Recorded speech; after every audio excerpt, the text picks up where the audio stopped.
কেলটু কাকা একটা কবিতা বলে শোনাও তো ভালো থেকে। কবিতা? তাহলে কাতুকুতু বুড়ো শোনাই। হ্যাঁ শোনাও। আজ যেখানে যাও না রে ভাই সপ্ত সাগর পার, কাতুকুতু বুড়োর কাছে যেও না খবরদার।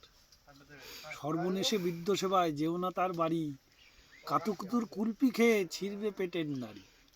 কোথায় বাড়ি কেউ জানে না, কোন সড়কের মোড়ে, একলা পেলে জোর করে ভাই গল্প শোনায় পড়ে।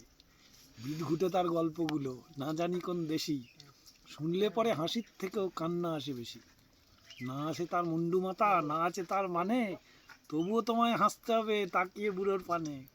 কেবল বলে হো হো হো কেষ্ট দাসের পিসি, ব্যস্ত খালি কুমড়ো কচু হাঁসের ডিমার তিসি। ডিমগুলো সব লম্বা মতো, কুমড়োগুলো বাঁকা, কচুর গায়ে রং বেরঙের আলপনা সব আঁকা। অষ্টম প্রহর গাইতো পিসি আজ করে মিহি, ম্যাও ম্যাও ম্যাও বকম বকম বকম, ভোঁ ভোঁ ভোঁ চিঁ। নিমিনা বলে কুটুস করে চিমটি কাটে ঘাড়ে, আর খাংরার মতো আঙুল দিয়ে ফোটায় পাঁজর হাড়ে। এবার যদি গল্প বলে তার থাকা যায় সয়ে, ঘাড়ের উপর ছুটছুরি দেয় লম্বা পালক লয়ে। নমস্কার। এই